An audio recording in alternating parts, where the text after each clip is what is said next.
Ние нямаме независно судство, сега некои го делат от времето на Груевски, други делат сега времето на Заев.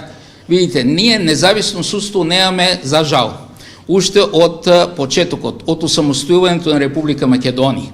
И за това, како доказ дека ние немаме такво судство, еве за последните 27 години е докажано дека 15 милиарди евра са украдени от државата. За овие 27 години ни еден от тия кои са ги украли не е во затвор. За какво судство тогаш бориме?